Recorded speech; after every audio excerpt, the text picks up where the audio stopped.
Hey, it's What You Want to Know Wednesday. And I have Cody here from customer service. Hi, everybody. Hi, everybody.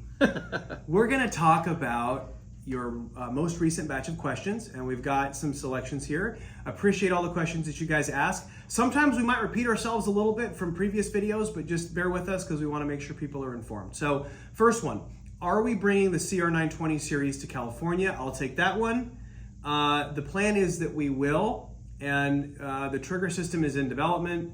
It is a technical challenge to meet the California Department of Justice requirements. So we want to make sure that we're fully ready for the testing.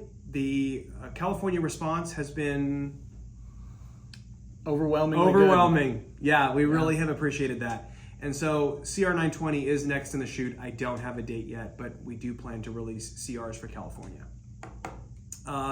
Speaking of CRs, I just bought the CR920. The mag release is really tough. Will it loosen up after a while? Probably not. So the magazine release button on all our pistols is designed to do basically two things. One, when you put that gun flat on a table, there should not be any way for you to try to grab the gun and accidentally push the button in from the far side. So we make sure first that the geometry of the button and the button's overall design prevents accidental, turning your gun into a single shot. It's a gun that was always designed for deep concealment, which means potentially in a pocket holster, which means potentially pressed against your body and your favorite butt-hugging jeans. And so for that reason, we tend to keep the spring pressure a little strong. I will say if you're doing a speed reload with a 10 or 13+1 9mm subcompact in a combat situation, you're already in a pretty deep doo-doo. Yeah, you're in a bad spot. You're in a tough spot. So we're honestly more concerned about the magazine coming out accidentally. And so all I can recommend is to try to get used to it and make sure that you've practiced the correct technique. Cody, why don't you take one? Oh, we're going to do this one. Are there any new models coming soon? And do we plan on releasing a CR920L or XL? It seems like a lot of people ask that question. Well, there's always new models coming soon. But there might be some coming really soon. Yeah, we're working on some stuff yeah. pretty quick. Pretty much in the next couple of weeks, probably you'll see something cool. Yep. I'm actually really excited about it. So just hang tight for that. What do we recommend for comp shooting? Well, what are your customer service people that call in shooting competition? Well, a lot of guys are shooting DRs, especially guys that don't run optics really like the DR. You get a little longer sight radius. Mm-hmm. We got a lot of guys running DRLs. Mm-hmm. I know one guy I talked to last Friday was running a DRL in IDPA of all things. So. Yeah.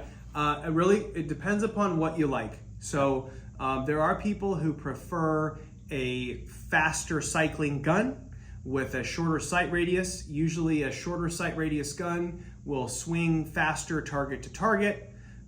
So if you're not really bothered by maybe a little snappier shooting experience, and certainly if you're running an optic, then a shorter sight radius gun probably makes sense. And so that's usually an XR or maybe a regular DR. If you're like me and you like more of a kind of pushy, soft recoil impulse, then you're probably gonna shoot a DRL. So it really comes down to what you prioritize. If you like pushy, slower cycling, DRL. If you want something that's just like snappier, but maybe a little quicker target to target, probably like an XR or a DR. Okay? Cody. Oh, no. No, this one's mine. Yep. Do we export our guns? Yes. I don't know exactly where we export them to, like off the top of my head. I know we have guns in Israel, we've done South America, we have lots of guns in Europe. Yes, we export a lot of guns. We've sent a lot to France, to Germany, Poland. There's a lot in Israel. I think we're exporting to Belgium now. We have some guns in Asia. So yes, we export guns. Probably our largest export customer is Israel. Yeah. What are the approved triggers for Shadow Systems, Cody? What's approved? Shadow Systems. Correct. Yeah. Don't go messing with the trigger unless you want to have problems. If you're really experienced and you know what you're doing, then hey man, do what you want to do. Just understand that we can't bring that in for service with an aftermarket trigger in it. Yeah. Too many times we've gotten guns back with aftermarket parts and they weren't safe. So my technician's safety is kind of important to me. Right. So we can't bring them in to fix them if you mess it up. Yep. We don't want to test fire it. So maybe just leave it stock unless you think you really have to switch out. Yeah. Let me take this one for a minute too, because I'm getting all hot and bothered. Okay. Yeah. So I get it. When you're experiencing a trigger in a very static environment and you're standing there and you're pulling the trigger slowly at the gun counter, or you're pulling the trigger slowly dry firing in your kitchen, and maybe if you're shooting a super slow fire group trying to maximize your accuracy at 25 yards, a nice light trigger helps, and it's a pleasure to use. I just want to set expectations with everybody one more time. We make a combat trigger. And so you will be, if you want a match grade trigger, you will be potentially disappointed if you're looking for ultralight, glass break, super short take-up, etc. A lot of the triggers that are out there that are sold as short take-up triggers that fit a Glock style system are actually eliminating one of the three safeties. The drop safety, which is essentially, it's created actually by the trigger returning fully forward, is in some cases deactivated by short take-up triggers. So anything that advertises that, unless it's a totally different system, like a fully cocked system, is likely compromising your safety. We make a trigger that is drop safe, that is, you're not going to blow your weebie off if you carry appendix, that is intended for combat use. And I'm here to tell you, when you're scared out of your mind, you're probably not going to notice the weight of the trigger pull. So we prioritize that. It's just always been that way. If you're feeling really frosty and you want to experiment a little bit, you might try a lighter striker spring, okay? Realize a lot of those light striker springs, they are not end ground. So the spring technically that's sold by many aftermarket companies doesn't even meet the basic requirements of how it interacts with the striker assembly. But you might like the lower pull weight, the lower overall pull weight you can achieve with a lighter striker spring, and they're cheap. Maybe try that, but realize you are going to compromise your striker energy. If you put the wrong ammo in the gun, you might not get it go boom. Yeah, you're going to get some light strikes probably. So that's the trade-off, okay? But just be really careful and make sure you know what your priorities are, okay? That's the it's very, gun people love to tinker, and I get it, and I sure as heck have tinkered in my life, but just realize that when you start to tinker with triggers, especially, you're going to start to compromise things. Okay. And there's a lot of great light triggers that run great, but they don't necessarily run all the time. It's a trade-off. Sorry, I had to add that. Well put. Is there an actual Shadow System store in Texas? No. We are a manufacturer. We are a closed facility. Cody. We're not big enough footprint-wise for that. We are, in our office space, we're jammed sometimes 2 and 3 to an office to try to get the job done. Yeah, we are prioritizing manufacturing space. It's a giant building, and it's mostly machines. So we don't have a lot of carpet here. Okay, are you up? I think I'm up. Yeah.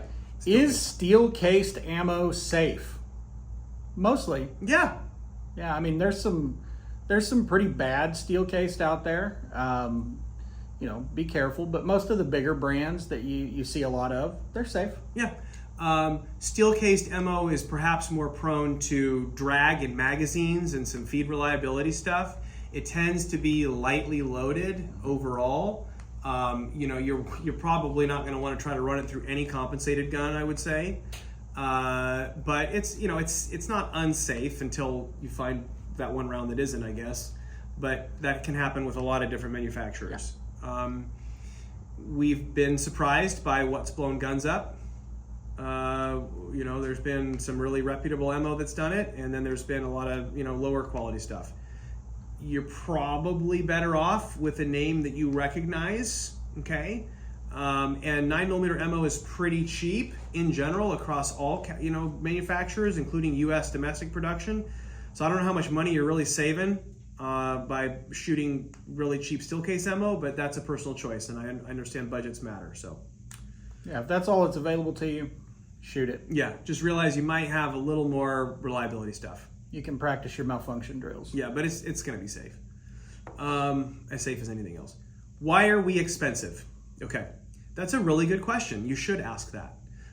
The reason that we're expensive is because we put a lot more into the gun that you buy from Shadow. If you look at the amount of machine work that is on our product and you compare it to essentially any low-priced or lower-priced combat-style handgun, you will see double, triple, quadruple, quintuple the amount of tool time on a part. So a lot of the time or the cost is from time on CNC machines. It's from time passing through deburr people's hands, being hand checked and fitted and function checked. There's a lot more QC. There's a lot more material quality too that goes into things. I'll give you some for instances, an example. So we have stamped parts in our guns. Our parts are stamped and then multiple surfaces are machined.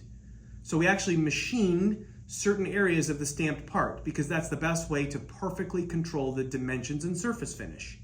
Most people, probably all people, really aren't doing that. Okay, so there's little things throughout the manufacturing process that just are more attention to detail, more time, more labor. And oh, by the way, we're more expensive because it's made in the United States of America. Okay, there's a lot of really beautiful looking guns that are imported and have all kind of cool machine work that's put on them with extremely low cost labor overseas, and those guns are cheaper. And they're probably always going to be cheaper. We make it in the United States of America, so you're probably going to pay a little more. Okay? Anything to add to that? Well, quality is expensive. Yeah. And that's just what it comes down to. If you want to cut corners and you want to cut costs, you can make a gun cheaper, but we don't generally like to make those compromises. All the little elements add up. I mean, we use chrome silicon for the vast majority of the springs. Okay, that's actually pretty rare. If you go buy a chrome silicon AR-15 action spring, you're gonna pay $30 for just the spring, right? You go buy the regular mil-spec one, it's gonna be a few bucks. It's an example of the difference in that material, and we use that throughout the gun. Okay, it's little stuff like that that adds up everywhere. The finishes, if you look at the small parts, a lot of them we use actually true real NP3 for the plating for some of the small parts, right? That's a difference. So anyway, stuff like that. I ported my MR920. Should I be running a lighter recoil spring? You're very brave. I commend you for drilling holes in your gun. It's cool when people try it. I mean, we've seen more than a few, and with varying success. Should you be running a lighter recoil spring? Man, I don't know. Do you feel like you need to? Great question. I mean, you are bleeding off some gas and you're bleeding some energy there. If the gun doesn't seem like it's cycling briskly, yeah, you might need a lighter recoil spring. Yeah. It depends on what ammo you're shooting through the gun. Depends on your technique. Depends on how crazy the porting job is. It's impossible for us to know. It's going to come down to your specific circumstances. What I can say is, as soon as you make a change like that, you're going to have to think about it, which you're doing, and that's great. You're going to want to experiment a little bit. Obviously, you ported the gun to get the best possible performance. Usually that also means thinking about the spring weight that you put in the gun. Yes, conveniently, Shadow Systems recoil spring assemblies are easy to take apart. We give you that nice cross hole so you're not like holding it with pliers or in a vise to take the screw out. So you can hold your spring back with an Allen key or something through that cross hole, grab it, unscrew your screw and your cap, and then experiment with different recoil springs. There are we like ISMI springs. They do a great job. You can buy an ISMI recoil spring pack of different weights and experiment. But yeah, you're probably going to want to try some other stuff. Yeah, I will note that clearly that voids the warranty on the gun. However, if you do something like that and you're running into some stuff and you want some advice, don't hesitate to call. We'll always answer some questions. We'll try to help. We'll try to help you work it out. Why customer service doesn't respond to emails like they used to? Cody! What? Full-on convo with quoted price, then ghosted. Ghosted. Well, okay, that's an interesting question. One, customer service does respond to emails like we used to. Okay. I've got a room full of guys back there answering them right now. This particular one, I do know what we're talking about here. Okay, that's good. And it wasn't customer service necessarily that he was emailing. It was the sales department. Oh, he's blaming other people in the organization. Okay. And it's not really blame, but there is a really easy answer. They're just really busy. Okay. And when it comes down to like trying to help somebody out with selling them a couple of extra parts or something, that's going to be lower on the priority list for them sometimes. Okay. Sorry about that. We need to do better. We don't ever mean to ghost anybody, whether they call into customer service or sales. But we take that feedback and roger that. Do we do armorer classes? We do them for our law enforcement agencies quite frequently. We have never done a public facing armorers course. I don't currently have that in our plans, but it's not because I'm not interested in it. It's just not something that we've staffed and resourced. So maybe in the future, but at present, there's no armorers courses. Trevor tried to teach the first armorers course. What did I try? Who did I teach it to? Some police officers. Did I do a bad job? It wasn't great. Okay, well, on that note, we'll close. Thank you so much for your questions as always, and we will try again in a couple weeks with some more What You Want to Know Wednesday.